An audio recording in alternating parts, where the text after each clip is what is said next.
Friends, welcome to pro talent and I am Nitin Parmar. दोस्तों, आपका स्वागत है आज के इस महत्वपूर्ण टॉपिक के अंदर। दोस्तों, आज हम सीखने वाले हैं कि आईएमएफ ने जो वार्निंग जारी करी है, ठीक है, that cryptoisation of emerging economies will threaten the growth of emerging economies and their financial stability. So let us understand what is this cryptoization, what is this IMF all about, and why IMF is, you can say, giving this warning for the financial stability of emerging economies. First and foremost, what is IMF? IMF, as we know, it is International Monetary Fund. दोस्तों, ये वही body है जिन्होंने 1991 में भारत के पास जब पैसों की कमी थी, लिक्विडिटी क्राइसिस थे, तब इन्होंने हमें पैसे देने की कोशिश करी थी। Yes or no? That is called IMF, International Monetary Fund. It was established in 1944 post United Nations Conference at Bretton Woods. इसको इसीलिए ब्रेटन वुड्स इंस्टीट्यूशन भी कहा जाता है। उसके साथ मिली हुई एक और संस्था जिसका नाम है IBRD, that is international bank for reconstruction and development, IBRD। दोस्तों, पहले हम IMF के काम को समझते हैं। IMF के काम के अंदर क्या दिक्कतें होती है, उसके ऊपर क्या चैलेंजेस है, वो भी हम देखेंगे। And then will come back to understand what is this crypto currencies, और क्रिप्टो करेंसीज के ऊपर IMF ने क्यों वार्निंग करी है, ठीक है, ये हम समझने की कोशिश करेंगे। हमें समझना इसलिए भी जरूरी है कि RBI रिसेंटली ये डिस्कशन कर रही थी that we want our own digital currency. Okay, तो IMF ने बोला कि भैया नहीं, ऐसा crypto currency as a national currency रखोगे तो दिक्कत होगी, आप अपनी डिजिटल करेंसी रखना चाहते हो, so that's a different issue. Okay, तो दोस्तों, ब्रेटन वुड्स कॉन्फ्रेंस के दौरान 1944, याद करिए दोस्तों, ये वर्ल्ड वॉर 2 के बाद ये मीटिंग हुई जहाँ पे ये बात करी गई कि भैया कोई भी कंट्री वापस वॉर में क्यों आता है। Just like Germany, why did Germany came to World War II post World War I? The reason is the financial aspect. ठीक है, अगर कोई कंट्री के फाइनेंशियल एस्पेक्ट बिगड़ चुके हैं and if we are able to support them इधर through liquidity और इधर through development funds, so development funds are provided by World Bank and IMF provides money for the liquidity crisis. I'm sure you understand the meaning of liquidity crisis. So IMF and IBRD, they are known as Bretton Woods sister. ठीक है, IBRD is an international bank for reconstruction and development. IMF के president है Kristalina Georgieva, she is from Bulgaria, and the chief economist there is Geeta Gopinath. She is from USA but Indian origin, तो हमें अच्छा लगता है। Now what do they provide, what do they work on? ठीक है, they have total 189 member institutions, और ये लोग कोशिश करते हैं कि ग्लोबली मॉनेटरी कोऑपरेशन हो। ठीक है, एक कंट्री को पैसे की जरूरत पड़े, दूसरा बंदा दे पाए। Secure financial stability, facilitate international trade, promote high employment and sustainability and economic growth, and reduce poverty. So basically, अलग अलग देशों को जो जो फाइनेंशियली प्रॉब्लम होते हैं, हम उसको मदद करने की कोशिश करेंगे। ठीक है, ये उन्होंने बताया। Now the issue is, you can say recently some of the best crypto exchanges का डेटा आया बाहर। ठीक है, coin DX, coin switch Kuber, ठीक है, यूनोकॉइन, वजीरेक्स, ज़ैब पे, ठीक है, इस तरीके से इंडिया में बड़े बड़े you can say coin exchanges चलते हैं, क्रिप्टो करेंसीज के exchanges, which means you can purchase and you can sell this crypto currencies. So you may wonder, sir, can you tell us whether this crypto currencies are legal in India और not? My dear students, let me tell you, there is a clear legal vacuum available. Legal vacuum है भैया, ठीक है। What do you mean by legal vacuum? There is no law which stops it कि आप इसको नहीं कर सकते हो, and there is no law which you can say allows it कि आप ये कर सकते हो, which means there is vacuum. Legal vacuum है, तो पता नहीं है कि क्या करे। तो इसलिए कुछ लोग बोलते हैं कि भाई जब तक एक ऐसे इलीगल नहीं है तब तक तो हम कर देते हैं, चलिए करने दीजिए उनको। हम समझते हैं क्रिप्टो करेंसी क्या होता है। दोस्तों, क्रिप्टो करेंसी की शुरुआत हुई, ठीक है, ऐसे रेबेलियन लोगों से जो गवर्नमेंट के खिलाफ थे। नहीं कि गवर्नमेंट के फंक्शनिंग के खिलाफ नहीं है, ठीक है, पर गवर्नमेंट की जो मॉनेटरी पॉलिसीज है, गवर्नमेंट की जो फाइनेंशियल एक्टिविटीज है, उसके द्वारा जो देश चलाने की बात है, उसके खिलाफ थे ये लोग। फॉर एग्जाम्पल लेट अस से आपके पास जो पैसा पड़ा है या मेरे पास पैसा पड़ा हुआ है, ठीक है, उस पैसों की वैल्यू जो ऊपर या नीचे होती है, जैसे आजकल, ठीक है, इंडिया में इन्फ्लेशन बहुत ज़्यादा है। ये सुनो, इन्फ्लेशन ज़्यादा क्यों है भैया? इन्फ्लेशन ज़्यादा इसलिए क्योंकि सरकार एक ऐसे सही तरीके से चीज़ों को मैनेज नहीं कर पा रही है। अगर सरकार मैनेज नहीं कर पा रही है, इसकी वजह से जेब में जो पैसे हैं उस पैसे की वैल्यू डाउन हो रही है। उस पैसे की वैल्यू अगर डाउन हो रही है तो भैया प्रॉब्लम है। Do you understand this? ये सुनो भाई, प्रॉब्लम किसको है? मुझे है। किसके साथ प्रॉब्लम है? गवर्नमेंट के साथ। अगर मानो भाई पैसे मैं ही बना सकता हूं और मैं ही उसी पैसों की वैल्यू लेकिन से मार्केट फोर्सेस के मुताबिक अगर डिसाइड कर सकता हूं तो बहुत अच्छी बात है, मुझे गवर्नमेंट के पास जाने की जरूरत ना पड़े। सो दोस्तों, crypto currencies are developed in that way which is not backed by government. okay, it is developed by people on their own. It is a digital form. okay, it is a cryptocurrency is अपने आप में एक बड़ी economy है जो peer to peer एक इनसे transaction होती है, बराबर है, जिसमें कोई सेंट्रल बैंक नहीं है, कोई पिक्चर में नहीं है। इट इज लेट्स से आप मुझे पैसा दे रहे हो या मैं आपको पैसा दे रहा हूं तो भैया सीधा आपके और मेरे बीच में है। ठीक है दोस्तों, क्रिप्टो करेंसी बहुत ही तगड़े सॉफ्टवेयर के द्वारा बनाई जाती है, ये सुनो, ठीक है, और उसका हैकिंग करना बहुत डिफिकल्ट है।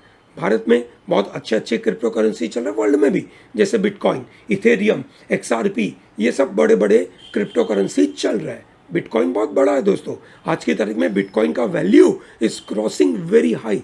शुरुआत पता नहीं कोई सेंट में हुआ था, आज थाउजेंड्स ऑफ डॉलर्स का प्राइस चल रहा है, विच इज ह्यूज। ओके दोस्तों, why crypto currencies are gaining so much, ठीक है, आप देखिए ना, आप क्रिप्टो करेंसी की वैल्यू करीबन जनवरी 2021 में $34,000 हो चुकी थी। When it was started somewhere in October 2013 it was $123। $123 in 7 years reached to $34,000।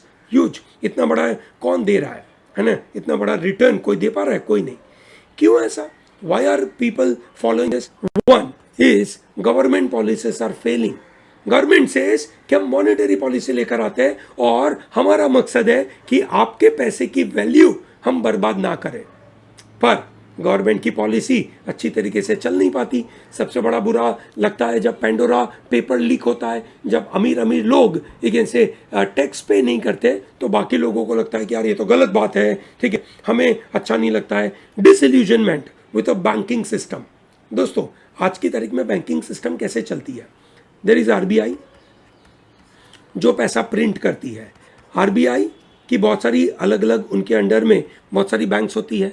In banks के द्वारा आपके और मेरे पास मनी आता है, ये सुनो, ठीक है। अब ये पूरी सिस्टम में मनी का वैल्यू अगर बिगड़ जाता है, सही समय पे मिल नहीं पाता, तो लोगों को अच्छा नहीं लगता है। Similarly there is a progressive taxation, ठीक है, वहां पे दिक्कत हो रही है। और सबसे महत्वपूर्ण चीज, why people are going to crypto currency is because it is a great investment opportunity for the people. Because if people put money in the real estate or people put money in to the FD, that is banking system, so banking system तो क्या ही बकवास सा rate दे रहा है, ये सुनो, चलिए great. तो दोस्तों, क्रिप्टो करेंसी के साथ बहुत सारे कंट्रीज ने अपने अपने डिसीजन लिए। जैसे अल सल्वाडोर ने बोला that we are the first country to adopt bitcoin as a national currency. They actually adopted it, but somehow it was not successful. Okay, similarly China ने अपनी जो सेंट्रल बैंक है उसका खुद का क्रिप्टो करेंसी निकाला, ये सुनो, एंड उन्होंने बोल दिया कि जितने भी और क्रिप्टो करेंसीज है, ठीक है, वो इलीगल है, उसको इन्होंने क्लियर कट बैन कर दिया। पर उन्होंने अपनी खुद की डिजिटल करेंसी निकाली। भैया, कोई कंट्री अपनी खुद की डिजिटल करेंसी निकालता है, उससे फायदा क्या होता है? बहुत बड़े बड़े फायदे, ठीक है। अभी फॉर एग्जांपल आरबीआई को लेकिन से लोगों के ऊपर कंट्रोल करना है पैसों के नजरिए से, सो आरबीआई डजंट नो कि पैसों का मूवमेंट कहां पे हो रहा है, ये सुनो, but with this digital currency RBI knows exactly कौन अभी कहां पे कितना ट्रांजैक्शन कर रहा है, उसका पूरा रिकॉर्ड मिलेगा, which is very useful for any country. Okay, now IMF came down to this warning कि भैया if you are emerging economy and if you go for unregulated cryptocurrency boom, it is going to be, you can say, disturbing factor for your growth. It is going to be disturbing factor for your sustainable development. दोस्तों ये देखिए IMF ने क्यों ऐसा, you can say, crypto currency के ऊपर ऐसा बोला. देखिए सबसे पहली बात, there are so many challenges are coming up with the crypto currencies. सबसे पहला क्रिप्टो करेंसी का चैलेंज है ह्यूज मार्केट कैपिटलाइजेशन. ठीक है, मतलब इतने सारे बिटकॉइन, इतने सारे लोग उसको लेके बैठे हुए हैं. ठीक है, अब इतना बड़ा मार्केट कैपिटलाइजेशन है. ठीक है, दैट मीन्स अब वहां पे वॉलेटिलिटी अगर ज्यादा हो गई, ये सनो, अगर वॉलेटिलिटी ज्यादा हो गई तो पक्का दिक्कत होने की संभावना है. ये सनो, तो ये उनको पसंद नहीं आ रहा है. Number 2, there are people who may actually lose confidence. और ये होता है क्रिप्टो करेंसी में, बहुत उतार चढ़ाव होता है. तो when ever here you can से दी मार्केट डाउन होता है तो लोगों को विश्वास नहीं होता है और ये एक बड़ी परेशानी होती है. ये सनो, ठीक है भाई, कॉन्फिडेंस नहीं है तो मार्केट के अंदर बहुत सारे लोग आएंगे नहीं और फ्यूचर लोगों को अच्छा दिखता नहीं है. Similarly there is a large exposure to crypto assets will also create another trouble. क्या प्रॉब्लम क्रिएट करेगा कि भैया there is a possibility of, you can say, illegal activities, there is a possibility of terrorist activity. ऐसी बहुत सारी problem, cross border flow, ये दिक्कत हो रही है. ठीक है, तो दोस्तों ये जो अलग अलग तरीके की चैनल है और उन चैनल के द्वारा जो फाइनेंशियल स्टेबिलिटी देश को चाहिए वो मिल नहीं पा रही है. IMF ने ये बोला that as a first step regulators and supervisors need to monitor rapid development in crypto ecosystem and the risk they create by swiftly tackling data gaps. तो ये काम किसका है? रेगुलेटर का और सुपरवाइजर्स का. क्या करना है भैया? ये क्रिप्टो करेंसी की दुनिया बहुत तेजी से बन रही है. अब इस दुनिया के अंदर अगर आप तेजी से कोई चीज़ों को कंट्रोल करोगे नहीं, ठीक है, जो डेटा का गैप है अगर आप करोगे नहीं तो प्रॉब्लम होगा. The global nature of crypto assets means that policy makers should enhance cross-border coordination to minimize the risk of regulatory arbitrage. बहुत मजेदार सा वर्ड है. ठीक है, क्या करना चाहिए इनको? ठीक है भैया, क्रॉस बॉर्डर कोऑर्डिनेशन तो करना ही पड़ेगा. आज यू कैन से क्रिप्टो करेंसी में क्रॉस बॉर्डर आर्बिट्राज है. क्या आर्बिट्राज है भैया? क्रिप्टो करेंसी देखा जाए, ठीक है, तो पूरे वर्ल्ड में सेम रेट पे चलती है. प्रॉब्लम वहां नहीं है. प्रॉब्लम यह है जिस कंट्री में क्रिप्टो करेंसी, ठीक है, लीगल है, ठीक है, तो लोग क्या करते हैं कि क्रिप्टो करेंसी को उस करेंसी में कन्वर्ट कर दिया. ओके, फिर वो करेंसी से इंडियन रुपी में कन्वर्ट किया. ये सुनो, और ये जो पूरा सिस्टम है उस सिस्टम से पैसे कमाने की कोशिश. ठीक है, तो ये भैया है ना, एक तरीके से एनफोर्समेंट तो हो नहीं पाएगा, सुपरविजन तो हो नहीं पाएगा, बड़ा दिक्कत हो गया. तो फाइनेंशियल स्टेबिलिटी के लिए बड़ा प्रॉब्लम है. क्या प्रॉब्लम होगा गवर्नमेंट ऑफ इंडिया के लिए? अगर मानो ये जैसे एल सल्वाडोर है, उनकी करेंसीज में लोगों ने ट्रांजैक्शन चालू कर दिया तो इंडिया के पास एल सल्वाडोर की इतनी सारी करेंसी पड़ी होगी, उसको मार्केट में बेचने में दिक्कत पड़ेगी. आप समझ पा रहे हैं इस बात को? ठीक है, देखिए दोस्तों, crypto currency converted into El Salvador की currency, El Salvador is converted into rupees. तो लोग क्या करेंगे? रुपीस बेच कर एल सल्वाडोर लेंगे, या तो एल सल्वाडोर बेच के रुपीस लेकर आएंगे. एल सल्वाडोर बेचेंगे किसको? मार्केट में बेचेंगे. ये सुनो, तो सरकार के पास एल सल्वाडोर को मार्केट में ले जाना पड़ेगा. ये सुनो, और वो बेचना पड़ेगा at the end of the day. तो ये भाई सरकार के लिए बड़ी दिक्कत की बात है.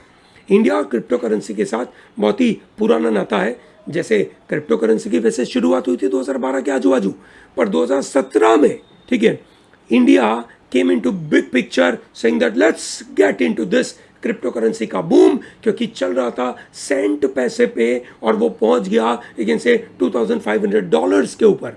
तो लोग भागने लगे उसके पीछे. ये सुनो, फिर वो बढ़ गया $20,000 के ऊपर.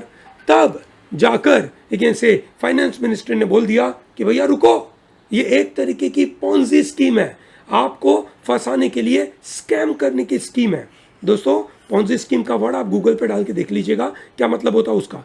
2017 में एक कमेटी बनाई गई बाई फाइनेंस मिनिस्ट्री, आरबीआई और सेबी। उन्होंने इसको रेगुलेट करने के ऊपर बात करी।